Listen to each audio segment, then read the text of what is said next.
اللهم علمنا ما ينفعنا وانفعنا بما تعلمنا وزدنا علما يا رب العالمين. السلام عليكم ورحمة الله.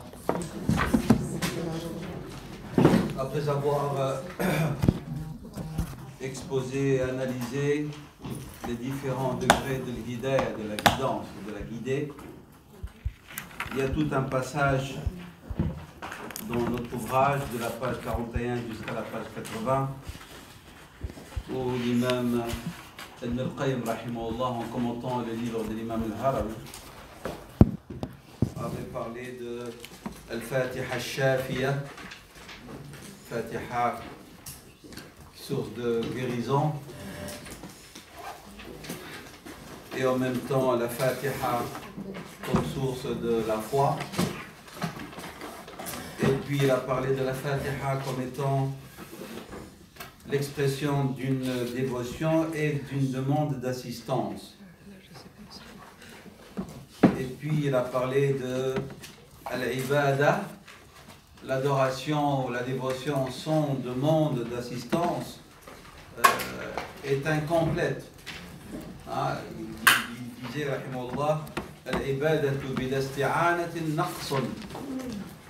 On ne peut pas prétendre adorer Dieu sans demander son aide, sans exprimer sa petitesse et sa dépendance,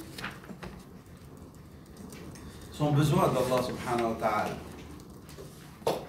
فالذي يعبد الله لابد أن يستعين به.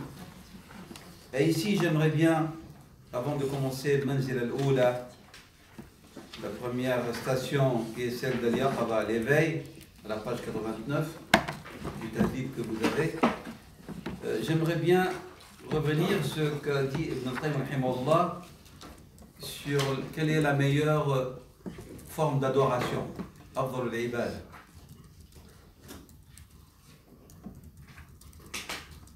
Il dit que nos savants ont divergé sur cette question. Il y a trois positions. La première tendance, on dit que la meilleure des actes de dévotion, bien sûr lorsqu'on parle de ces actes de dévotion qui sont sujets de divergence, on ne parle pas des actes obligatoires et prescrits. Salat, zakat, sawm, hajj, ce ne sont pas sujets de divergence. هذه من الواجبات. احنا نتكلموا على العبادات الإضافية, les actes d'adoration, de dévotion supplémentaires, surrogatoires. Quels sont ces meilleurs actes de dévotion et d'adoration? On ne va pas négliger le wajib pour parler du mustahab ou du facultatif, ce serait catastrophique. Donc pour nous comme musulmans, c'est quelque chose de tout à fait clair qu'on ne peut pas prétendre au surrogatoire en négligeant l'obligatoire. C'est clair? C'est des choses qui sont acquises et indiscutables. Donc ils disent que les actes de dévotion, d'adoration, entre guillemets, comme j'ai dit, supplémentaires, volontaires, surrogatoires, ils ont dit ce sont les actes dont le bénéfice dépasse la personne auquel ça donne. يعني فضلها متعدي. ليست فقط هي عبادات dont vous allez tirer profit personnellement. Non. Il dit أفضل العبادات ما كان فضلها متعدي. Il passe à autrui. Donc autrui vont en tirer aussi bénéfice. Par exemple, le fait d'indiquer à une personne son chemin. Il considère ça comme une des meilleures formes d'adoration. L'enseignement, surtout lorsqu'il s'agit de gens ignorants. تعليم الجاهل. هذه عبادة فضلها كبير. Nourrir les pauvres, entretenir les orphelins. Donc il y a une partie de nos savants qui disent أفضل العبادة ما كان فضلها متعدي ومتعدد et multiple. Donc c'est une adoration qui, dont l'intérêt ne vous est pas personnel à vous, mais d'autres vont aussi en profiter. Ça, c'est une tendance. D'autres, deuxième tendance, ils disent la meilleure des actes de dévotion supplémentaires, ce sont les actes de dévotion où il y a de la difficulté lors de leur accomplissement. En arabe, ils disent أفضل العبادة أشقها, ils disent أحمرها. أحمرها dans le sens أشقها. Et bien sûr, il cite parmi ces actes d'adoration le djihad, al-hajj. هناك مشقة. Troisième tendance, ils disent la meilleure des actes de dévotion. Un acte de dévotion, le meilleur, ils disent. C'est zuhd fi dunya. C'est le détachement.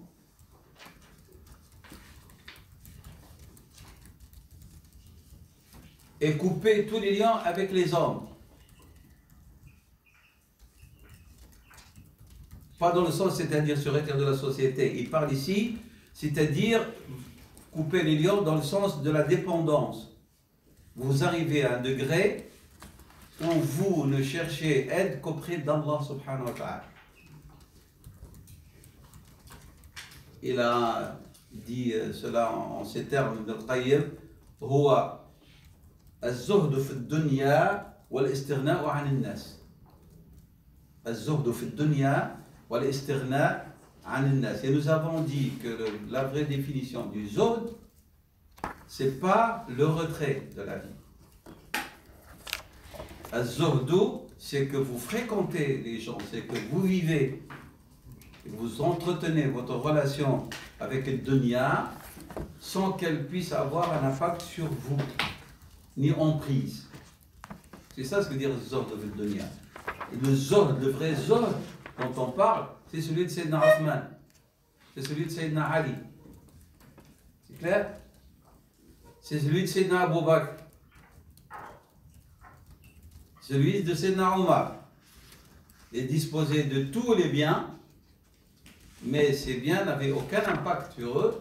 Et il y en a ceux qui se sont défaits carrément, comme Sayyidina Ali, Sayyidina Abu Bakr, Sayyidina Ali, Sayyidina Omar et Sayyidina Omar se sont défaits. Sayyidina Abu Bakr, il en disposait, mais il l'a donné. Sayyidina Uthman, il l'a disposé, il l'avait. Cette vie, elle était présente. Les richesses étaient à sa disposition, mais au moment où on a besoin de ces biens, il s'en est défait à deux reprises. Et c'est comme ça que le prophète nous a informé que Sayyidina Uthman a acheté le paradis à deux reprises. C'est clair? هذا المعنى الحقيقي للزهد. ابن القيم رحمه الله, il dit, pour moi, tous ces avis ne sont pas corrects. Ibn al-Qayyim, il va donner son avis personnel maintenant. Il dit en vérité, la meilleure des adorations, c'est l'adoration où vous gérez votre temps comme cela plaît à Dieu.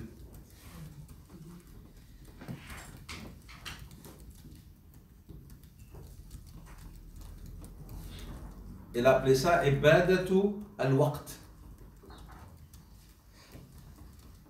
Qu'est-ce qu'il voulait dire par ibadatu al-waqt? Il dit, c'est que lorsque le moment s'annonce pour adorer Dieu, pour s'acquitter quelque chose que Dieu demande, eh ben vous l'accomplissez au moment même. Vous ne reportez pas, vous ne retardez pas, vous ne laissez aucune interférence personnelle ou à la sentimentale ou à la matérielle qui vous empêche d'accomplir dans le moment, dans le temps exigé, cet acte d'adoration. Exemple, l'accomplissement des prières à leur heure prescrite. Kada salat fi waqtiha. Ça c'est une.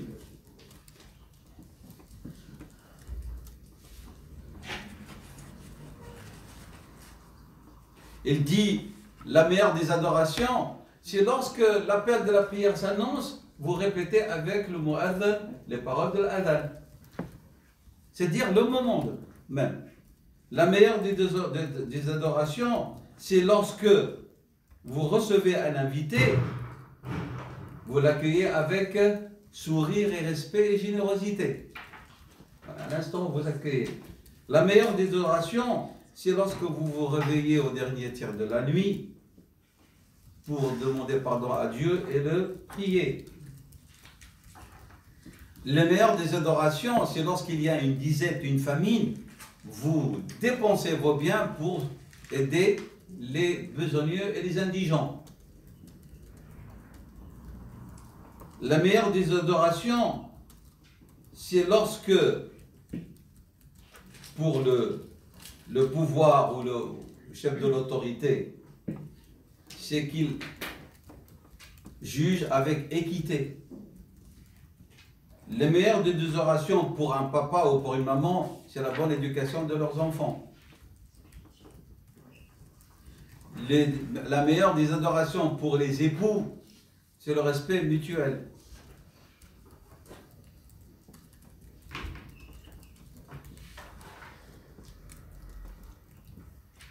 Et ainsi de suite. Il dit, et vous pratiquez cette règle par analogie sur tout ce qui est nécessaire de faire au moment où la question s'impose, où l'événement arrive. L'ennemi a débarqué dans nos pays et la meilleure des adorations, c'est de le repousser et de le combattre. Parce que l'ennemi, il est là. Alors appliquez ça à toute situation où vous devez agir à l'instant même, au moment même. Et bien il dit, cette action que vous allez accomplir au moment où cet acte s'impose, c'est la meilleure des adorations. Il dit, وَقِصْ عَلَى ذَلِكَ. Faites paix sur ça. C'est-à-dire, pour lui, al-waqt,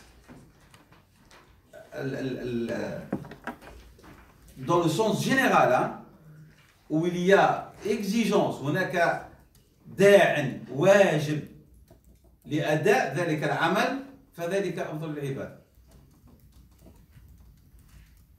Ça va? Ça c'est l'avis d'Ibn al-Qayyim rahimahullah ta'ala. Il dit, et c'est une règle. Ibadatul waqt, il dit Ibn al-Qayyim, c'est une règle très importante pour purifier son âme. Les tazkiyat al-nafs.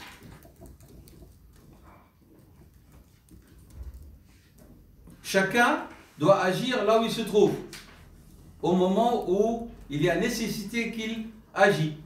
فَتِلْكَ أَفْضَلُ الْعِبَادَةِ. Vous imaginez si chaque musulman et musulmane considère son intervention au moment où son intervention s'impose, elle est nécessaire, et il prend cette intervention comme une forme d'adoration. Où est-ce qu'on serait? Prenez ça dans tous les domaines de la vie. Hein. Vous voyez, il n'a pas voulu, alors qu'il nous parle de tazkiya, rahimahullah, et pour lui, c'est pas tazkiya, c'est pas dans une mosquée ou dans une khulwa. Non, il dit ça, c'est une activité d'à côté. Mais si vous voulez qu'on parle de la meilleure d'adoration, ben c'est celle-là. Où l'on agit conformément au vouloir d'Allah subhanahu wa ta'ala, le moment où votre intervention, elle est nécessaire. Dans les relations familiales, dans l'éducation, dans le travail, dans les relations intersociales, dans tout. Ça, c'est sa définition, rahimahullah ta'ala. Il dit la richesse. Celui à qui Dieu a accordé une richesse. Vous savez quelle est la meilleure adoration pour le riche? Il dit le riche, la meilleure acte d'adoration pour le riche, c'est qu'il dépense pour Dieu. C'est très large. Avant, nos savants, vous savez, pour les bénéficiaires de la zakat, fi sabilillah, ils l'ont limité à al-jihad. C'était vraiment tous, hein. Et ils ont restreint ce champ. Al-jihad et le fait de subvenir aux besoins des combattants. Et ils sont restés figés. Jusqu'à ces derniers siècles-là. Ils refusent. Il y a de l'argent, le djihad, mais il n'y a plus de djihad. Mais il y a d'autres formes de djihad. Le da'wah, c'est du djihad. Les centres islamiques, pas les mosquées qui pullulent partout et ils sont vides. Je parle des vrais centres de da'wah. Une revue musulmane, en langue française ou anglaise ou n'importe quelle langue du monde. La formation des prédicateurs qu'on envoie partout dans le monde. Une radio engagée, vrai sens du terme, radio musulmane. Donc tout cela, ça fait partie du djihad, le kalima. Et pourquoi je vous en parle? Parce que on a été interpellé ces derniers jours avec Cheikh Mohamed Abiat, sur cette question. Peut-on donner de l'argent de la zakat pour construire des écoles? Pas les écoles privées ou quoi, hein. Pas des écoles vraiment dans des pays musulmans, soit pour apprendre l'éducation ou des écoles islamiques, ou des écoles d'enseignement du Coran et autres. On a regardé, aucun n'a donné un avis sur ça, c'est interdit. Interdit, ils disent, hein. Figé, chez les Malikites, chez les Hanbalites, chez tous. Et puis on a commencé à gratter, on a trouvé, et ça c'est courageux, les savants du Maroc, du Nord et du Souss sont plus courageux que ceux de Fès et d'autres régions, qui sont traditionnalistes. On a regardé par exemple, haram, pas permis. On a trouvé un cheikh, le cheikh Abou Ashrin, qui a donné une fatwa sur les bases de l'analyse méthodologique de l'imam Malik. En sortant, parce que tu sais, vous savez, les Malikites, il y a le Muwatta et puis il y a Khalil, qui a la valeur du Coran. Pas toucher à Khalil, hein? Ah, c'est une catastrophe. Et alors, il a repris ce qu'a dit l'imam Malik, ce qu'a dit Khalil, Mukhtasar et tout, et il a fait une analyse dans laquelle il a prouvé la permission de donner Masraf fi sabilillah pour construire les écoles. J'ai pas trouvé, hein, c'est la seule fatwa. Et puis j'ai trouvé un autre de Cheikh Mohamed Gannoun, Tanger, et on a trouvé, lui aussi, il a donné la fatwa de permettre à ce qu'on peut donner le Masraf zakat pour construire les écoles. Et puis on a trouvé un autre cheikh aussi qui a repris la même chose, Malikites, tout ça ce sont des Malikites, hein, parce que les Malikites sont très durs sur cette question comme les Hanbalites et les autres. Serrini, Cheikh Serrini, il a donné la même fatwa aussi dans laquelle ils permettent. Et après nous avons eu la fatwa de Majma' al-Fiqh de Jeddah qui ont un peu élargi le champ de Fi Sabilillah pour les centres islamiques, pour les revues, etc. Donc, lorsqu'on dit le djihad maintenant, dans notre époque, il reste toujours la question du djihad Fi Sabilillah avec les moyens, c'est-à-dire les armes et tout, ça reste d'actualité dans toute époque. Chaque fois qu'on est agressé et tout. Le zakat, il est toujours là. Voilà, on a élargi au moment où on n'a pas besoin de cet argent pour le djihad, askari, il y a d'autres formes de djihad. Et donc il dit Ibn Qayyim وَأَفْضَلُ الْعِبَادَةِ لِلْغَنِيِّ الْإِنْفَاقُ فِي سَبِيلِ اللَّهِ. Le Ghani, il est en train de faire le Qiyam al-Layl. C'est bien, c'est pour lui. C'est comme maslahatu. Avec aslahu bi nafsi. On reprend ce qu'a dit Ibn Qayyim, il a dit tous les avis qui nous parlent de formes d'adoration, etc.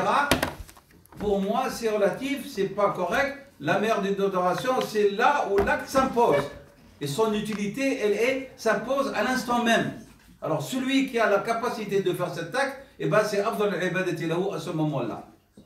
Et il dit ici, el Ghani, eh ben, c'est pas son Qiyam al-Layl qui est Afdal al-Ibadati pour lui, c'est son argent qu'il cache à côté alors qu'il fait Qiyam al-Layl, eh ben, qu'il sorte un peu de sa bourse et yunfaq fi sabilillah. C'est ça Afdal al-Ibadati al-Ghani.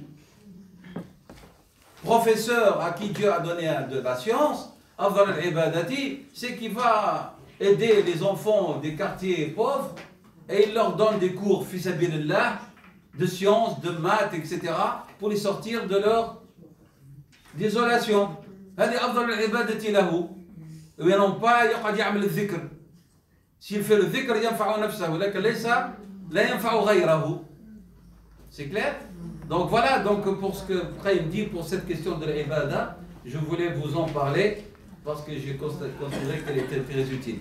Nous passons maintenant, Inch'Allah, à al-manazil, donc les différentes stations, phases, après avoir compris, Inch'Allah, l'importance de Fatiha et ce qu'elle contient comme secret et comme matalib aliya, après avoir passé quand même un bon bout de temps avec les notions de l'hidayah ou maratib l'hidayah, nous allons commencer maintenant avec, Inch'Allah, le manzil al-oula, manzilat al-yaqadha.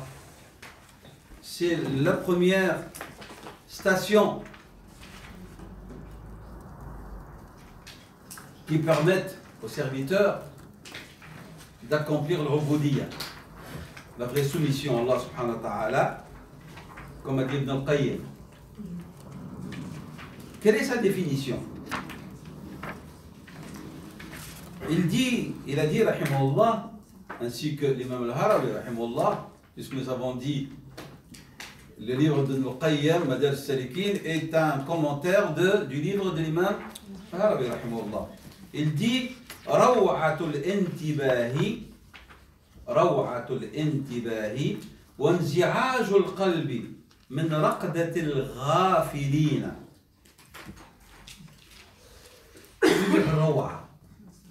C'est pas la splendeur ici, le rawa. Rawa, c'est-à-dire comme quelque chose qui va faire bouger la personne. Un choc. Un choc, comme dit. Où est-ce qu'elle se situe, cette rawa? Dans le cœur. Al-inzi'aj. Vous dites, ana munza'ijun. Qu'est-ce que ça sous-entend pour vous, al-inzi'aj? Quelque chose qui dérange. Alors, prenons maintenant l'effet psychologique de cet inzi'aj. On est dans un état de malaise. Et bien, c'est ça ce qu'il veut dire. Il dit, al-yaqadha, c'est que votre cœur, il est dans un état de quoi? De malaise, de malaise, de ressenti. Pourquoi? Pour l'insouciance. Donc il a peur de tomber dans l'insouciance des personnes qui sont vraiment éloignées d'Allah subhanahu wa ta'ala. Donc votre cœur va avoir une attitude contraire à celle des rafilin. Al-rafil, c'est l'insouciant. Vous êtes d'accord? Celui qui chemine et qui veut transcender, il faut déjà qu'il a un ressenti dans son cœur différent des insoucieux. C'est quoi? C'est qu'il vit dans un état de malaise. Et ça sous-entend, c'est-à-dire de peur. Le rafel n'a pas peur. Donc il n'a aucun sentiment. Il n'a pas de réaction. Celui qui veut cheminer, après avoir compris le Fatiha, qu'est-ce qu'elle implique, et ben, il va se sentir dans une situation de malaise par rapport à sa relation avec Allah subhanahu wa ta'ala. Comment est-ce qu'elle doit être? Doit être une relation de qualité. Et donc, il n'est pas satisfait. C'est pour ça qu'il a dit وَانْزِعَاجُ الْقَلْبِ. Pas de la situation des insoucieux, c'est-à-dire qu'il a peur de tomber dans la situation des rafilin. C'est clair? Yani, si on arrive à réveiller notre cœur, à ce qu'il ne se sente pas à l'aise, dans le sens il croit que tout va bien. Déjà, ça c'est la première station. On commence à cheminer. Mais lorsque la personne, qu'elle accomplit ses actes d'adoration à l'heure ou en retard, qu'elle fait des choix qui plaisent ou qui déplaisent à Allah subhanahu wa ta'ala, pour elle c'est kiff-kiff. Il n'y a pas de souci, il n'y a pas d'inquiétude. Ça c'est très dangereux. Celui, celle qui veut cheminer, il doit être en état d'éveil. Que son cœur ne tombe pas dans l'insouciance. Le ghafla. Alors, comment est-ce que vous pouvez sentir et savoir si votre cœur n'est pas tombé? C'est lorsque vous comparez à ceux qui ont cheminé et lorsque vous comparez votre attitude par rapport aux événements qui vous entourent. par rapport à l'accomplissement de vos devoirs? Est-ce qu'il n'y a pas une certaine négligence? Et s'il n'y a pas de négligence dans l'accomplissement dans le temps, est-ce qu'il n'y a pas une négligence dans la manière d'accomplir les actes d'adoration? Parce qu'on peut s'acquitter de la forme, mais le contenu, il est loin d'être satisfaisant. Et ça, on va en parler lorsqu'on va parler de la tawba. Il y a différentes formes de tawba. Il va nous parler, rahimahullah, la tawba, ليس من المعصية ولكن التوبة من التقصير في أداء الواجب. Je suis en train de m'acquitter d'un acte d'adoration et la preuve, après qu'on a prié, qu'est-ce qu'on dit? Astaghfirullah al-azim. Pourquoi on astaghfirullah? On a envie d'accomplir la prière. Astaghfirullah pour toute la négligence qu'il y a eu pendant notre prière. L'insouciance, l'absence de recueillement. Vous comprenez? فنستغفره على تقصيرنا في أداء العبادة في أدائها dans le sens dans son contenu, pas sa forme. La forme on l'a fait. Et then, il dit lorsque le cœur لما يبدأ القلب ينتفض, lorsque le cœur commence à se soulever contre cet état d'insouciance ou de la peur, de la crainte de tomber dans l'état des insoucieux, de Rafilin. Et il commence à réfléchir d'une manière plus approfondie sur les questions de la religion. Pas un questionnement primaire, mais un questionnement plus approfondi. Et dit Ibn Qayyim, yu'tabaru qad istayqadha. Alors là, on dit qu'il est en train de se réveiller. القلب بدأ يفيق. وهذه القومة, et ce sursaut, ce réveil, التي قالها الله تعالى إنما أعظكم بواحدة. C'est ce que Dieu subhanahu wa ta'ala a dit dans la sourate Saba, verset 4. إنما أعظكم بواحدة أن تقوموا لله مثنى وفرادا. Je vous exhorte par une exhortation que vous vous levez pour Dieu. Sourate Saba, le verset 4. Que veut dire antaqomu lillah? Il dit, si vous êtes en état d'égarement, que vous vous levez et vous rejetez cet égarement en revenant à Dieu, individuellement ou en groupe. هذا ما معنى أن تقوموا أي كنتم في ضلال فجأة انتبه قلبكم الذي كان نائما والذي كان صاحبه تائها. Donc قوله تعالى أن تقوموا لله, القومة لله veut dire que vous allez vous lever avec un sursaut. Et il parle ici du cœur. C'est clair? Donc dans le verset de Salat Saba, أن تقوموا لله, c'est-à-dire que vous vous levez et vous vous réveillez et vous rejetez cet état d'égarement dans lequel vous êtes.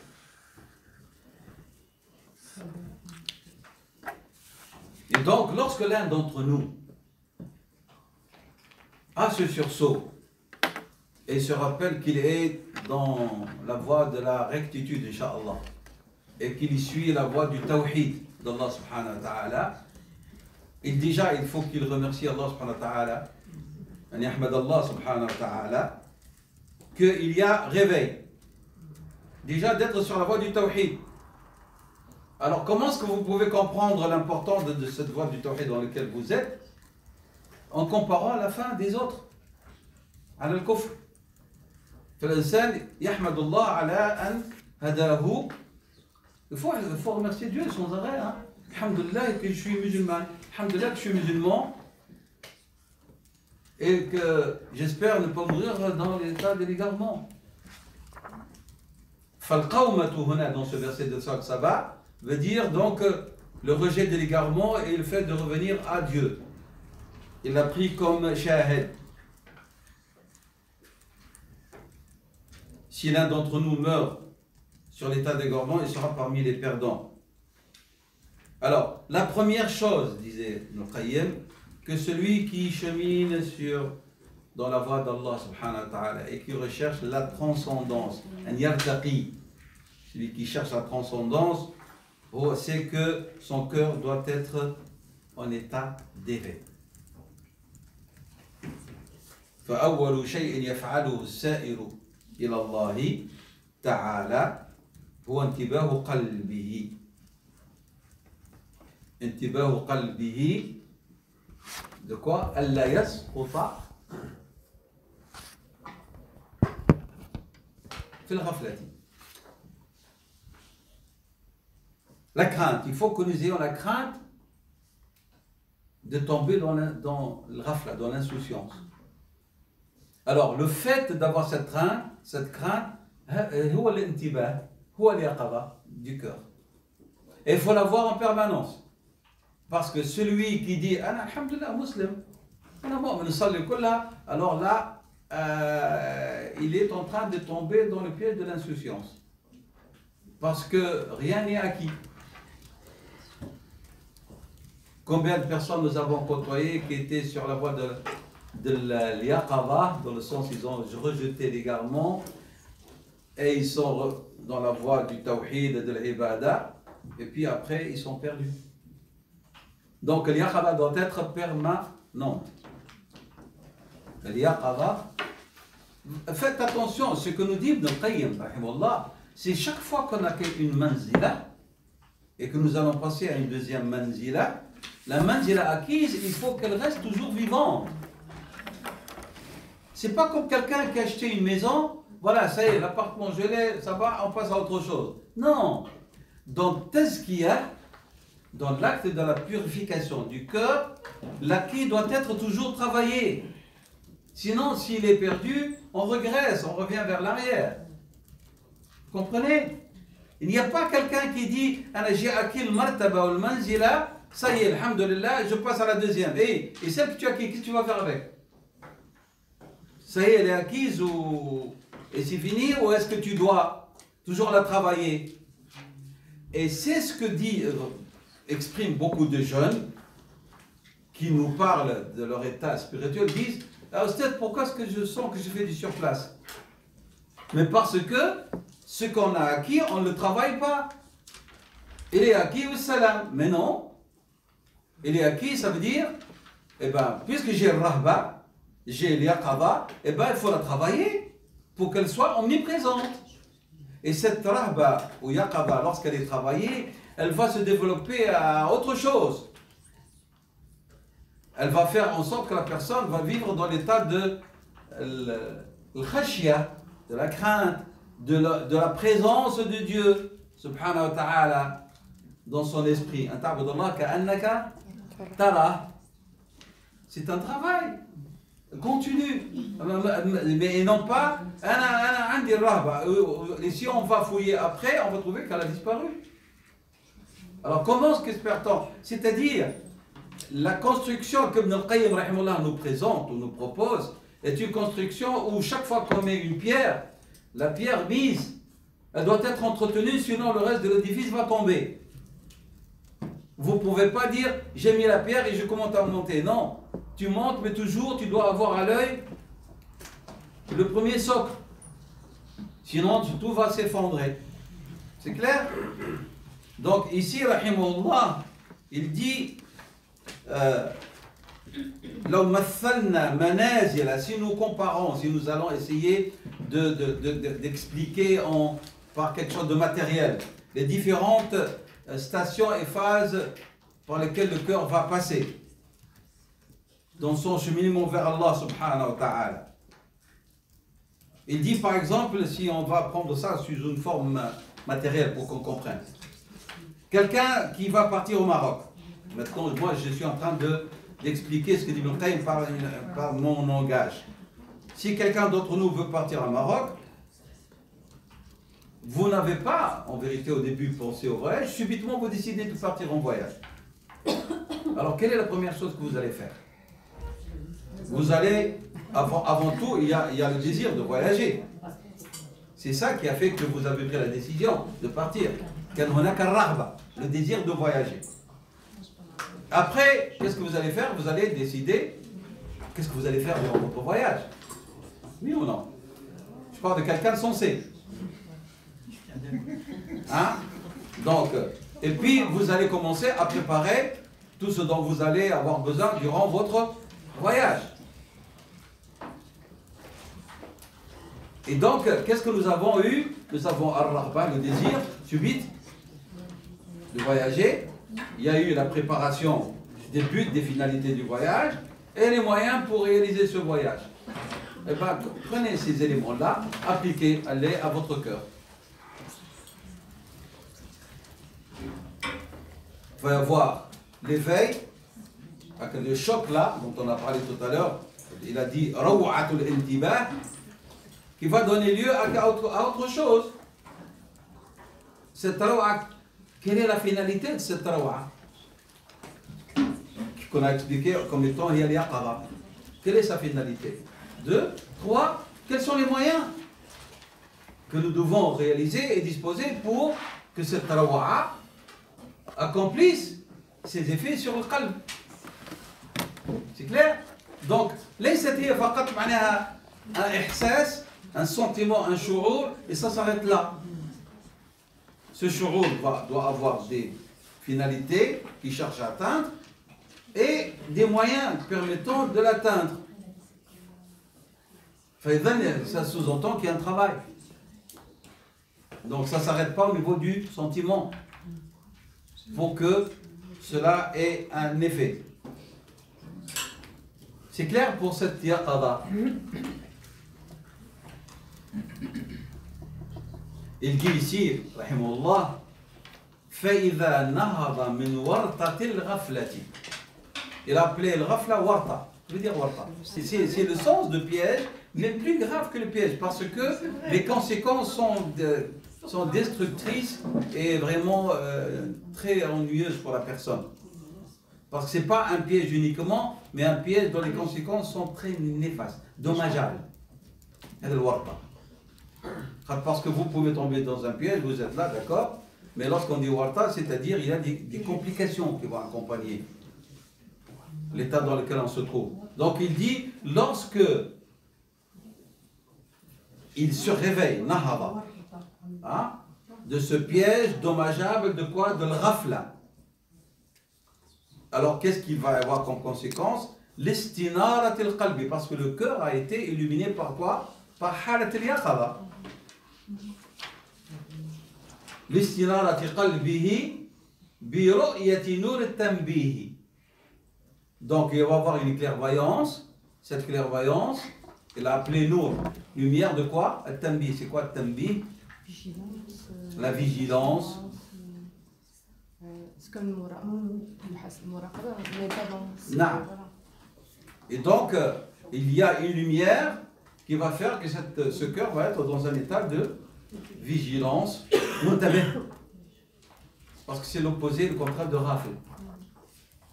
Al-Ghafil, il est insoucieux, il ne se sent pas concerné par quoi que ce soit. Al-Muntabih, c'est quelqu'un qui est vif, un état donc de présence et donc de vigilance. Et bien, il appelait cet état Nour.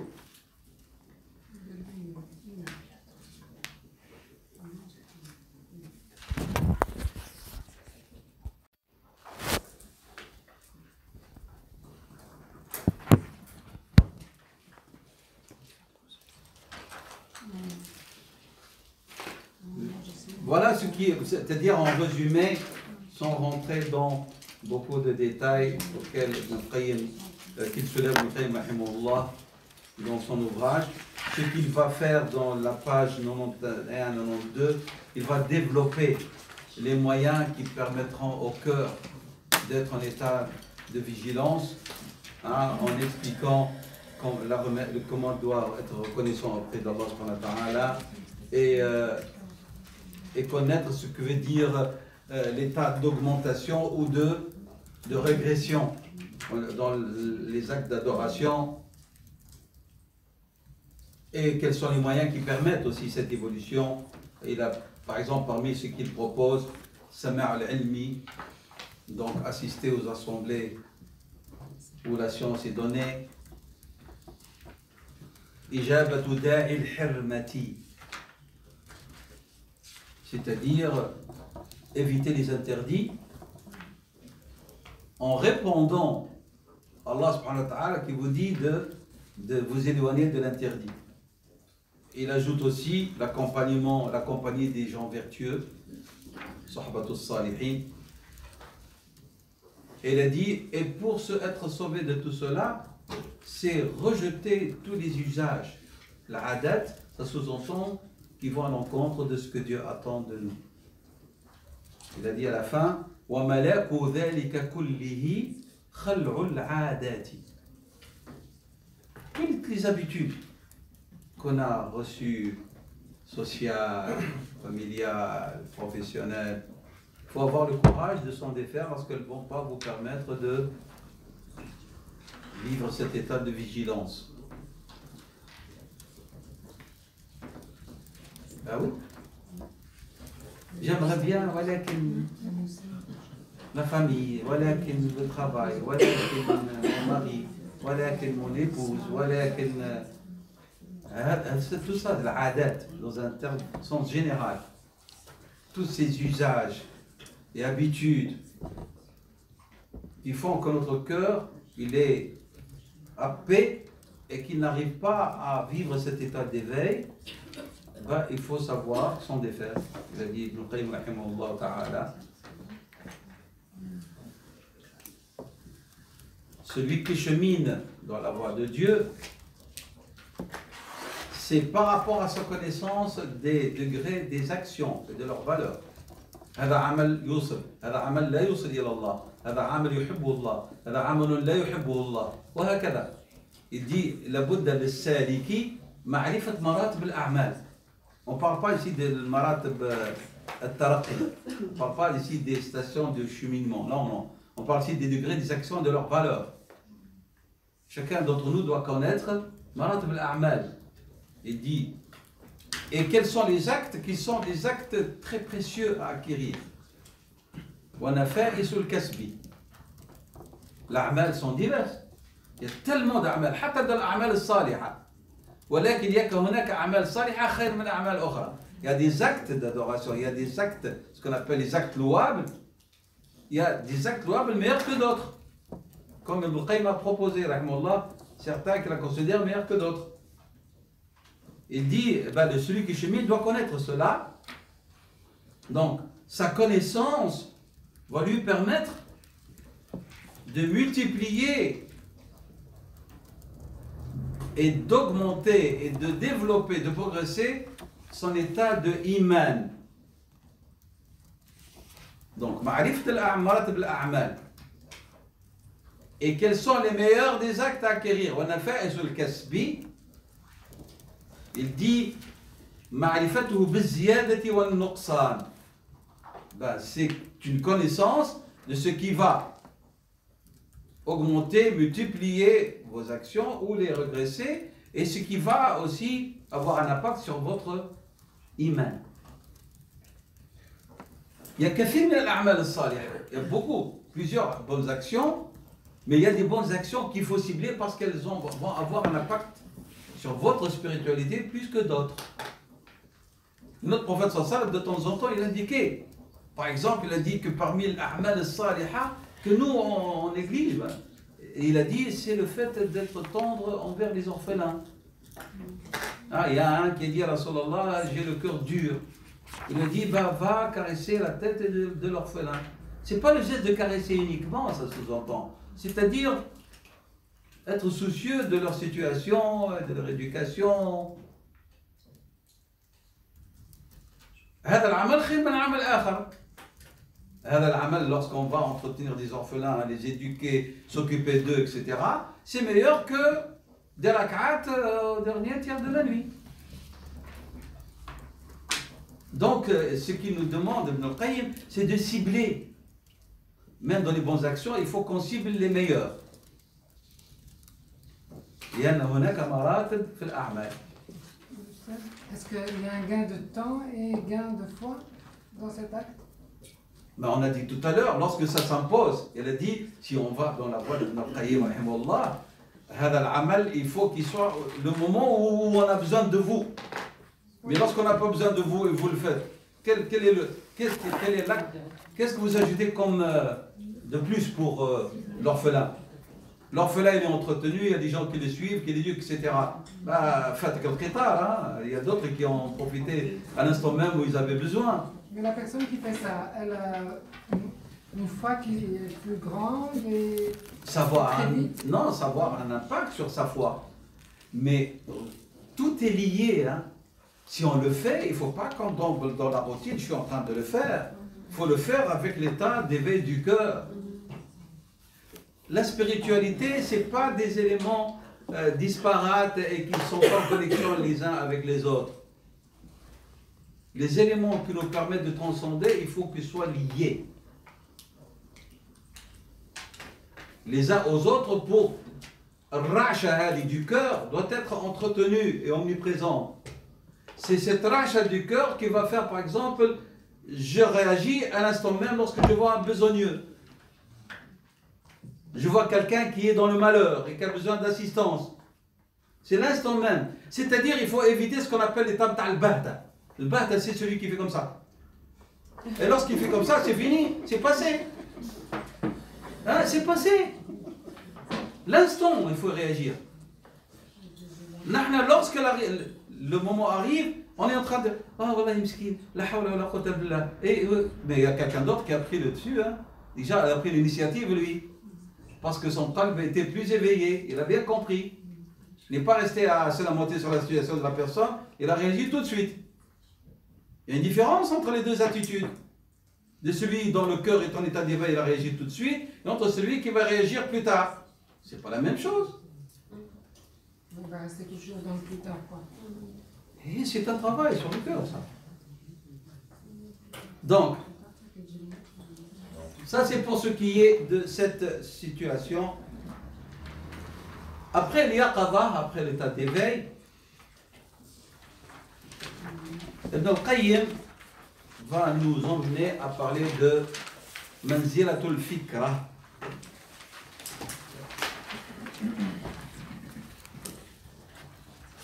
Vous avez eu ce désir, qu'on a dit que c'est l'éveil, pour aller au Maroc. Vous avez décidé de prendre le désir de voyager, réfléchir sur la finalité, sur les moyens. Qu'est-ce qui va se passer après tout ça? Vous devez acheter le billet. Vous avez, donc il faut réfléchir. Et donc la réflexion, la première chose, d'avoir de la clairvoyance, il faut acheter le billet. Il va aller comment? Chez les tafkira. Vous avez décidé, et tout, et vous avez préparé une provision. Maintenant, il faut acheter le billet pour pouvoir partir. C'est clair?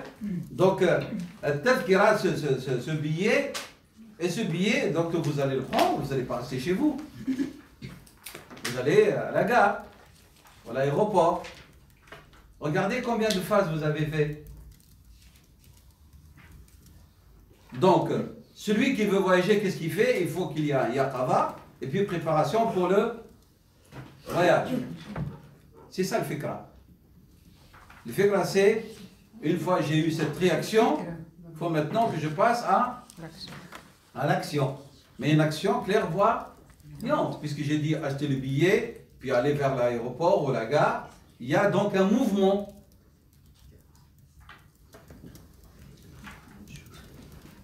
Donc, si un voyage matériel, physique, nécessite tous ces éléments de préparation, nous sommes d'accord? Eh bien, le voyage d'ordre moral nécessite la même chose. La même préparation et les mêmes attitudes et désirs, etc. Donc, le cœur, dans son voyage, qu'est-ce qu'il a besoin? Il a besoin de ces étapes. Marah, le qalb, c'est Youssef. Youssef, il est là, Aïna. Où est-ce qu'il va partir voyager le cœur? إلى الله. هو سائر إلى الله، سير. هذا السفر إلى الله لابد له من مراحل. Et c'est ce que beaucoup de nos frères et sœurs, qui lisent des livres de spiritualité ou qui assistent à des assises de spiritualité et croient qu'en assistant, ils ont oublié qu'il y a des marahel. Vous pouvez assister à 50 assises spirituelles. Vous pouvez lire 50 livres ou 100 livres de spiritualité. Vous n'évoluerez pas si vous n'avez pas compris que votre cœur, il est le concerné. Et que vous devez faire un travail sur votre cœur et l'accompagner étape par étape dans son évolution et cheminement et voyage vers Dieu. Subhanahu wa ta'ala. Alors, ce n'est pas la lecture de livres. La science, elle est nécessaire, bien sûr, pour ne pas s'égarer. Cette science, si il ne participe à ce savoir que votre esprit et votre cœur n'accompagne pas, ne vous accompagne pas, vous n'allez pas avancer. Ce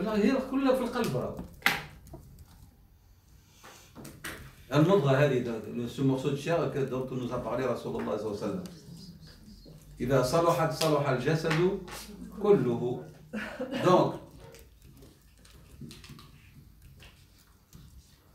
Donc nous avons dit l'état d'éveil du cœur.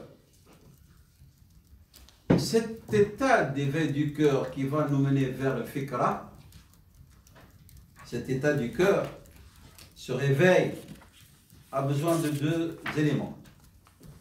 Je fais connexion entre le fikra et entre l'yaqara exprès.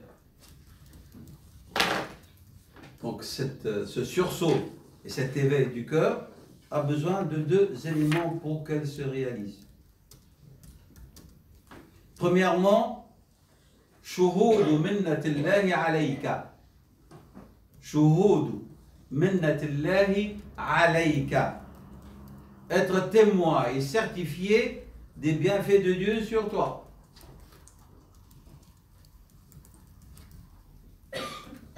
Exemple, une personne, elle était égarée, s'adonnant à toute forme de libertinage. Et puis Allah subhanahu wa ta'ala, par son assistance et son bienfait, l'aide à se repentir. إذا كان منغمسا في الحرام فتاب الله عليه. هذا الشخص, il est témoin du bienfait de Dieu sur lui. Il est témoin. Et la Bouddha a يشهد على ذلك. أين كان وأين أصبح. Où est-ce qu'il était, où est-ce qu'il est après Tawbah. Donc quel état se trouve-t-il sur le plan spirituel, sur le plan moral et sur le plan matériel même, physique. فهو شاهد على نعمة الله. Il faut qu'il en parle. Et qu'il parle de ça à lui-même. يا نفس أين كنت وأين أصبحت. Donc chacun d'entre nous, هناك نعم من الله عليه. الله أنعم عليه بنعم كثيرة. Je ne parle pas des bienfaits qui sont communs. نعمة الحياة ونعمة البصر. Non, parlons de bienfaits. Chacun d'entre vous sait quel bienfait personne n'a Dieu lui accordé.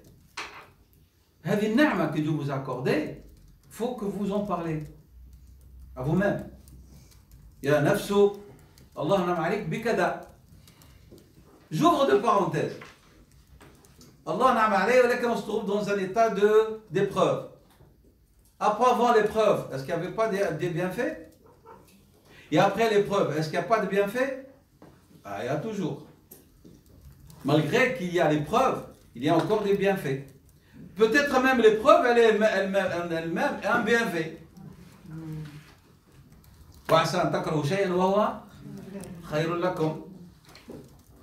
Est-ce que nous sommes d'accord?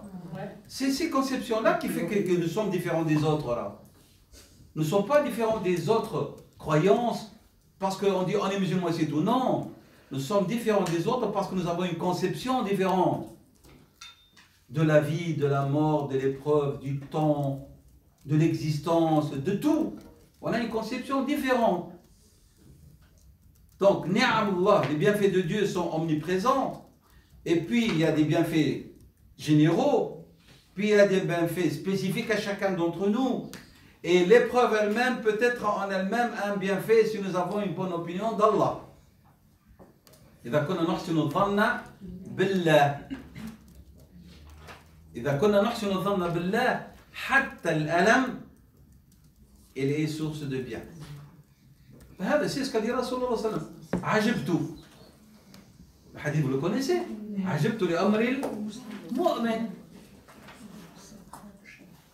Notre prophète dit qu'il est surpris de l'état du croyant. Si Dieu lui accorde un bienfait, il exprime sa reconnaissance, il est récompensé. Allah yanam alayh, yashkur, عنده ثواب.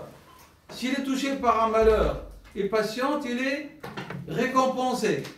Et il va nous dire que la chose la plus banale de la vie de toujours, lorsqu'il en est affecté et il patiente, il en est récompensé. Une épine. Vous passez par cette clôture et vous lancez votre main et vous êtes piqué. Vous ne commencez pas à insulter ni la commune, ni les travailleurs, ni le voisin, ni... Vous dites Alhamdulillah et vous continuez votre chemin, vous avez une récompense. Vous avez insulté, vous êtes en état de péché.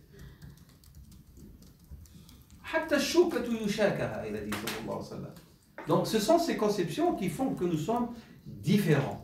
Et ces conceptions que nous avons négligées dans notre vie, qui font que vous trouvez de plus en plus de musulmanes malheureux, alors qu'ils ont oublié comment ils doivent entretenir la relation avec Dieu par rapport, entre guillemets, au malheur, et qui fait que nous sommes incapables de transmettre notre conception aux autres, qui sont plus malheureux que nous, puisqu'ils sont dans l'égarement. On ne leur donne rien. Comment vous pouvez donner la joie de vivre, la voie, l'espérance en Dieu, alors que vous dites que vous êtes croyant et vous n'avez aucun espoir? Vous rencontrez quelqu'un, vous commencez à parler de vos malheurs. Matériel, machin, etc. Hatta si on dit Alhamdulillah, c'est devenu une formule obsolète sans aucun sens. Sans aucun sens. Alhamdulillah. Tu es conscient, Alhamdulillah. À la fin, il y a la mort. Alors, cette mort, soit vous l'acceptez avec joie parce que vous allez rencontrer Dieu, et vous travaillez pour que cette rencontre soit la meilleure, soit que vous la refusez et vous allez mourir malgré vous. Choisissez quelle voie vous allez avoir, vous voulez entretenir. Donc, ici, il nous dit donc, Amrani, la Bouddha de l'yaqadat al-qalbi, Amrani, shuhudu minnatillahi alayka. Il a dit alayka, anta wa anti. Chacun doit être témoin et exprimer minnatillah alayhi. Et il a donné l'exemple de l'abd qui est égaré et qui revient vers Dieu. Innahu shahidun ala ni'matillah alayhi. Deuxièmement, l'élément important fil yaqadha, c'est que vous devez vous sentir réellement muqassir. C'est-à-dire quoi taqsir? Se diminuer soi-même. التقصير في الطاعة، التقصير في العبادة. On n'en fait jamais assez. Négligent, mais dans le sens, c'est-à-dire, je n'accomplis pas ce que Dieu m'a demandé dans la vraie des formes. Il y a une insuffisance. C'est-à-dire, même si vous faites vos prières à l'heure, même si vous acquittez de votre zakat, même vous faites ceci, toujours vous devez vous accuser que vous n'avez pas assez fait, ou vous n'avez pas fait comme cela il se doit. Pourquoi? Pour que vous ne tombez pas dans le ujb. Ah oui, c'est le ujb nafsu. On a ce problème chez les musulmans et les musulmans pratiquants. Parce qu'on a une barbe, parce qu'on fait la prière, parce qu'on a un hijab, on regarde les autres comme... Alors on ne sait pas, Allah, si nous on va rester pratiquants ou non. C'est quoi? Al-Ujbu, c'est le fait d'être fier de soi-même. Satisfait de soi, autosatisfait. Oui, l'autosatisfaction de soi. Ah, ça donne une attitude d'autosatisfaction. Vanité. Vanité, c'est différent. C'est différent. La vanité, c'est ce qu'on souhaite que les gens pensent de nous. Al-Ujbu, c'est de s'entourer soi-même de glorioles. Ah, la calme, alhamdoulilah, il n'y a personne qui est comme moi. je fais mes prières à l'heure, je fais le prière je fais ceci. Hein? Comme c'est une blague qu'on raconte en vérité, que un de ceux qui sont tombés dans cette maladie était en train d'accomplir la prière à la mosquée avec une attitude de piété et de mesquinerie telle. C'est normal, lorsqu'il a vu un qui priait comme ça, il l'a frappé avec son bâton, comme ça, il lui a dit lève ta tête. Et nous voyons ça. C'est normal, il n'a pas aimé ça. Il lui a dit tu fais ça chez toi. Lève ta tête. Alors ils ont vu un qui priait comme ça. Ils sont en train de dire Masha'Allah, regarde sa prière. Et lui, il entend dire et je suis en état de jeûne aussi.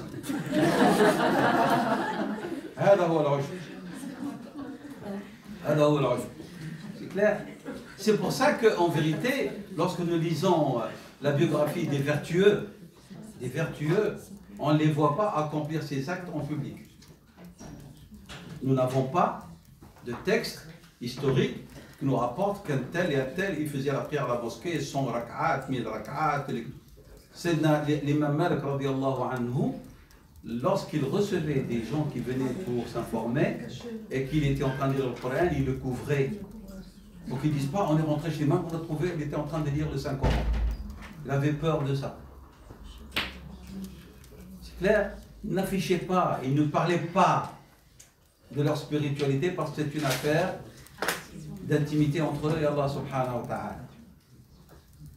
Apportez-moi un livre où le savant lui-même disait ou faisait. Ce qu'on nous rapporte, ce sont des dires qui parfois ils sont fabriqués et mensongers. L'imam Abu Hanif faisait une seule nuit 1000 rak'at. Tu étais témoin, tu étais avec lui. Jamais.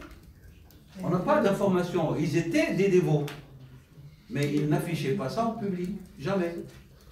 Donc, il faut s'accuser toujours qu'il y a un manquement. Hein, qu'il n'y a pas une perfection dans l'accomplissement de l'acte d'adoration pour ne pas tomber dans cet état de ujb. Il dit, lorsque le serviteur, il exprime par son cœur et par son hal, par son état, les bienfaits de Dieu sur lui, et en même temps, il vit comme un ressenti permanent qu'il est négligent et qu'il n'accomplit pas les actes d'adoration comme cela se doit, il dit, cela fait que le cœur, il va être en état de... Il dit de haraka. Ah, il y a un mouvement, et ce mouvement de soucis, d'imperfection, de crainte, mêlé tout ça, et dit, et lorsque le cœur arrive à réaliser ça, il a commencé. Donc, avant de chercher l'walaya, l'état d'intimité, avant de commencer à demander à Dieu subhanahu wa ta'ala de vous donner, de me donner, de nous accorder par sa bonté de voir la sallallahu alayhi wa sallam dans le rêve, de la vraie vision, hein, pas des prétendues visions, c'est pas des visions qu'on fait sur commande. Hein. Si l'yaqaba, si l'état d'éveil, elle ne peut être efficace qu'en la présence de ces deux éléments précités, et si vous réalisez de manière pratique et non pas je sais, voilà, l'yaqada, il faut qu'il y ait shuhud bi ni'matillahi alayya wa shu'ur bil taqsir. Non, il faut qu'on le ressent réellement, un pressenti réel, que dans chaque moment vous témoignez du bienfait de Dieu sur vous. Ça c'est un. Et à chaque instant vous vous sentez muqassir, ne pas avoir accompli le devoir comme cela se doit. Lorsque vous vivez comme ça, vous savez qu'est-ce qui va se passer? Vous n'allez plus accorder beaucoup de valeur à votre action. Chaque action que vous faites, même si c'est une belle action, vous dites, elle n'est pas encore parfaite. Elle n'est pas exemplaire. Elle n'est pas comme cela se doit. Et cela vous préserve de l'ujb, de tomber dans ce sentiment de gloriole, et en même temps vous évite de tomber dans le riya, dans le ghurur. C'est clair? Donc il dit ici, cela donnera lieu que vous allez sous-estimer ce que vous faites et en même temps, tu vas sous-estimer ta personne par rapport à qui? À Dieu. Il ne faut pas commencer à se vanter et oublier que vous êtes un abd. Et comparé à Dieu, vous n'êtes rien. Parce qu'il y a des gens, parfois, lorsque vous les entendez parler, on dirait qu'ils ont les clés du paradis acquises.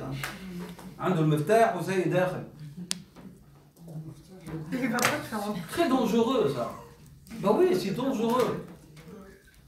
Imaginez, pour comprendre ce que vient de dire Ibn al-Qayyim, rappelez-vous les dires de Sayyidina Omar et de Sayyidina Abu Bakr. Sayyidina Abu Bakr a dit, si j'avais un pied au paradis et l'autre encore dehors, qu'est-ce qu'il a dit? J'aurais peur de mon pied gauche. J'aurais peur de quoi? Que mon pied gauche n'entre pas. Que Dieu décide autrement. J'aurais peur que Dieu décide autrement. Et Sayyidina Omar, qu'est-ce qu'il souhaitait? Être un poil dans le corps de Sayyidina Abu Bakr, comme ça dans le paradis, il entre avec lui. Il n'a pas dit Ana amali. هذا ما يسمى بالاتهام أن تتهم نفسك. Il faut s'accuser.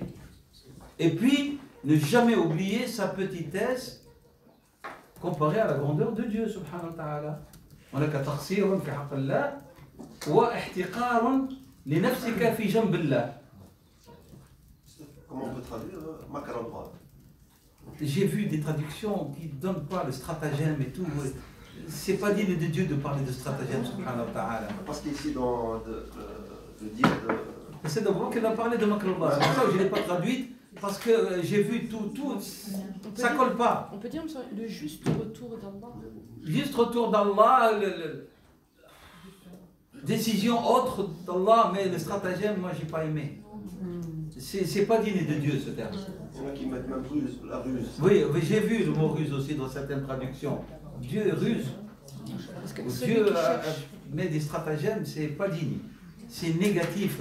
C'est-à-dire il y a quelque chose de vicieux dans ces termes-là. Allah subhanahu wa ta'ala, il est digne de gloire, de respect, et dans toute sa décision, Allah subhanahu wa ta'ala, il agit en toute sagesse. Af'alullahi kulluha hikmah, comme disait Ibn al-Qayyim. Allah subhanahu wa ta'ala la yaf'al al-abath. Et donc la traduction elle est très difficile. Donc pris au premier degré, c'est ça le makr. Le makr, il y a dedans le khadi'a, la traîtrise, il y a des tas d'éléments qui ne sont pas dignes. C'est pour ça qu'il faut chercher le sens, pas la forme. في علم البديع إذا المشاكلة toujours نسوا الله فنسيهم, c'est toujours ينظروا.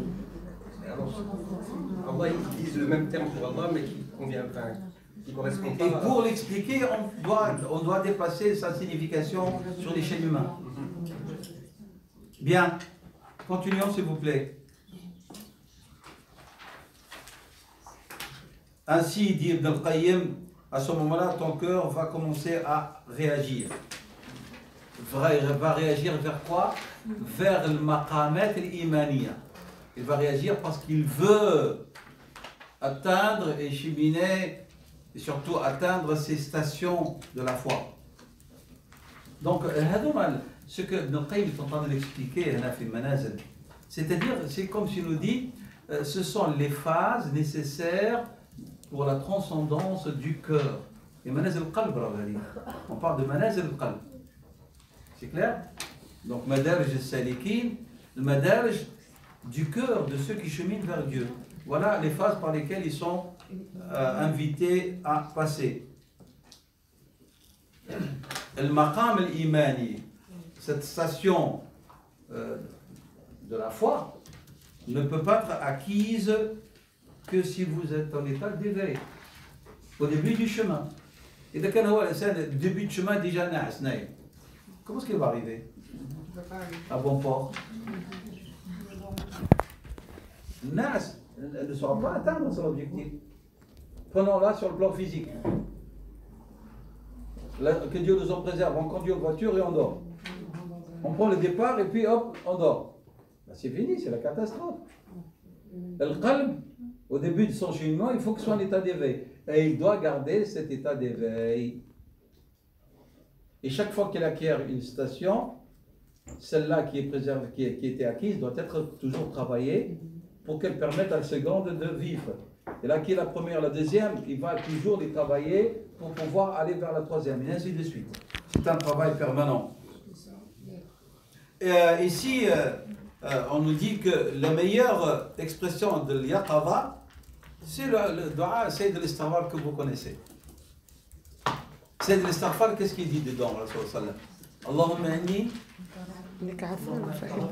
اللهم انت ربي لا اله الا انت خلقتني وانا عبدك وانا شوف الاعتراف بالعبوديه وانا على عهدك ووعدك ما استطعت. Donc ici il y a التقصير والاعتراف بالعجز. اعوذ بك اعتراف ابوء لك بنعمتك المنه شهود المنه ابوء لك بنعمتك علي et toujours وابوء بذنبي. C'est pas que je suis dans le minna que j'oublie الذنب. فاغفر لي فإنه لا يغفر الذنوب إلا أنت. On nous dit ici قوله أبوء بنعمتك علي, c'est le début du shuhud et donc de taqsir qu'on a parlé tout à l'heure. لا توجد عبادة صادقة إلا بغير تعظيم الله. On ne peut jamais prétendre à une adoration sincère et véridique sans glorification d'Allah subhanahu wa ta'ala et mépris de son nafs. Glorification de Dieu wa ihtiqaru nafsihi. C'est-à-dire en haut et l'autre en bas. Impossible de parler d'une ibada sadiqa sans ta'zim lillah wa ihtiqar lil nafs. C'est-à-dire, plus est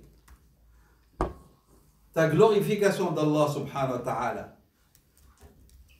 et ta, j'ai pas envie d'utiliser le terme mépris, c'est-à-dire diminution de la valeur de ton nafs, plus votre état d'humilité, de sincérité va être de meilleure qualité. تعظيم لله احتقار للنفس. النتيجة qu'est-ce qui est le حاصل تذلل خضوع. Et donc à ce moment-là on peut parler de ubudiyya.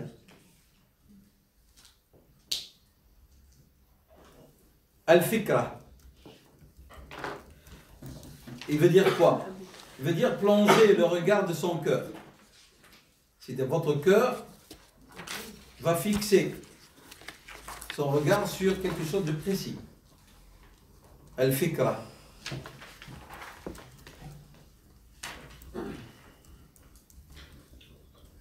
L'imam al-Harawi rahimahullah l'a défini تحديق القلب إلى جهة المطلوب. تحديق القلب إلى جهة المطلوب التماسا له. تحديق. حدق, c'est regarder avec insistance. C'est pas regarder uniquement. حدق في un tel, c'est le regarder vraiment, le dévisager vraiment avec insistance pour voir tous les détails. هذا التحديق. Alors appliquons-le au cœur maintenant, sur le plan moral. تحديق القلب vers quoi? Pas vers Dieu, parce que Dieu, de l'être de Dieu, il est impossible de capter.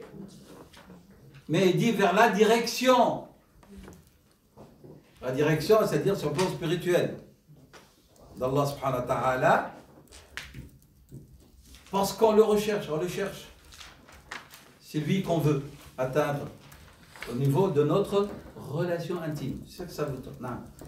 Tout ce qu'on expliquait avant, c'est Manzilatul Yaqadha. Et que maintenant, vous expliquez Manzilatul Al-Fikra. Al-Fikra, donc il a dit plonger le regard du cœur. C'est-à-dire votre cœur doit être rivé à river son cœur vers la direction de celui qu'on recherche, qui est Allah subhanahu wa ta'ala. Ça veut dire que votre cœur va s'attacher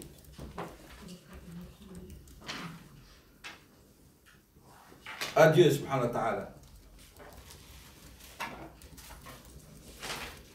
Et comme on a dit, donc ce regard rivé n'a pas le but uniquement le regard en soi, mais c'est un regard par lequel nous recherchons à atteindre quelque chose.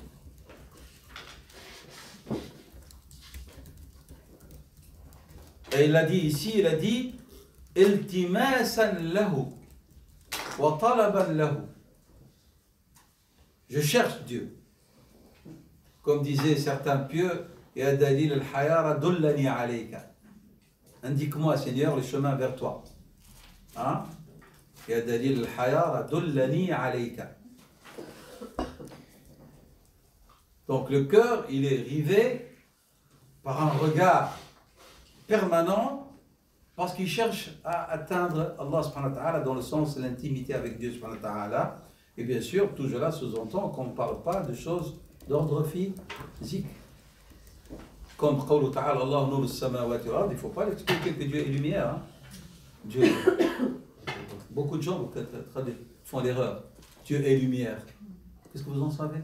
Qui vous a dit que Dieu est lumière? Lumière, ça veut dire il est contenu.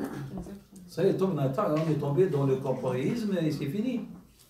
Ay nuruhu subhanahu wa ta'ala, de sa guidance, de sa vérité, elle est à l'origine de la création sur la terre, ce qu'elle contient, de sa manière de les gérer.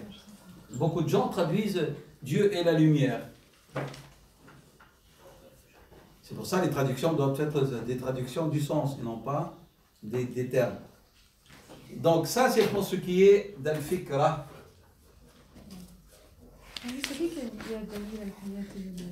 C'est qui a dit يا دليل الحياة؟ واحد من الصالحين. Un pieux, je l'ai appris, ça fait des années.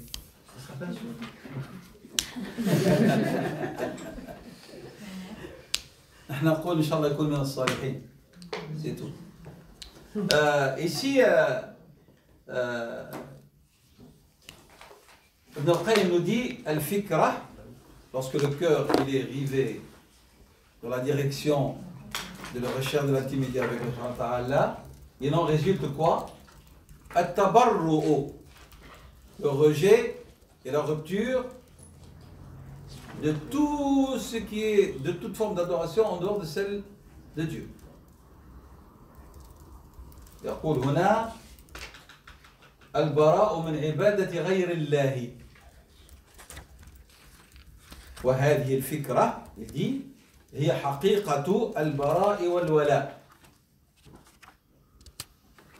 c'est-à-dire نتبرأ, on rejette, on se défait, on refuse tout autre que Dieu subhanahu wa ta'ala au niveau de l'adoration ou au niveau de الولاء. ما معنى الولاء لله؟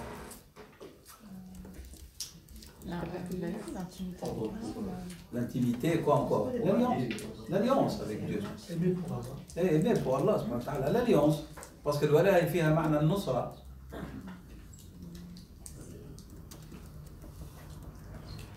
Et Dieu subhanahu wa ta'ala cite par exemple dans Surat al-Mumtahana Sayyidina Ibrahim alayhi salam,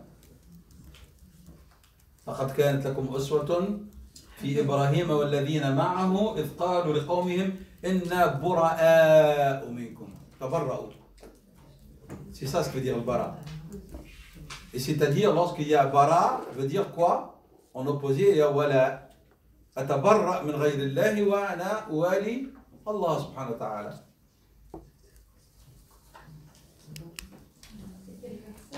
C'est la sourate al-Mumtahana 4. Et vous avez plusieurs versets qui parlent de ça.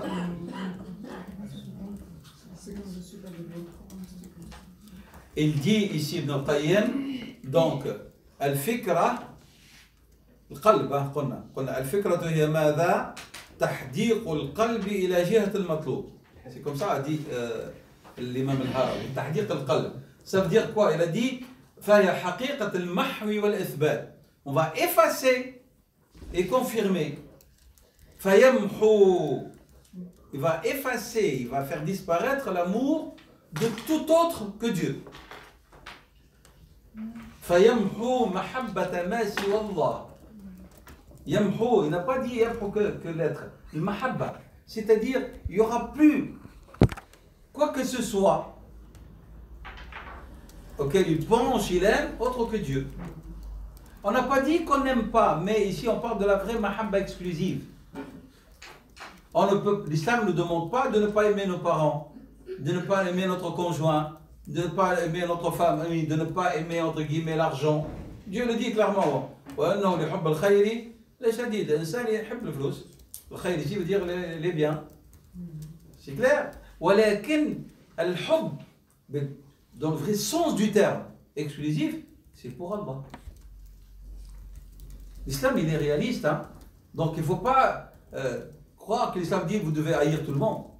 أنا لا أحب الله وأكره الناس جميعا. Non, il ne va pas parler de ça. Et la preuve, le prophète nous parle de l'hubbu fillah wa al-bughdu fillah, aimer pour Dieu et haïr pour Dieu. Donc on aime pour Dieu, on aime les musulmans, on aime sa famille, on aime son conjoint, on aime.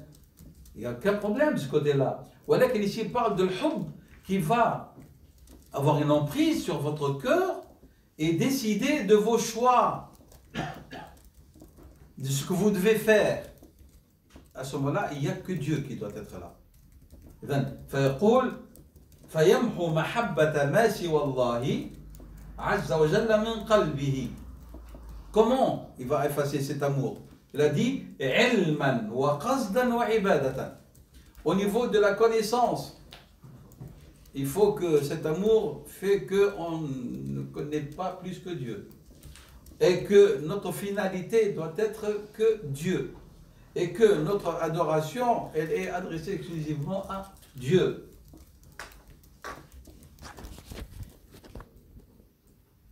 Et ceci nous permet de faire la différence entre le Seigneur digne d'adoration, le vrai Seigneur digne d'adoration, et toute autre forme de divinité.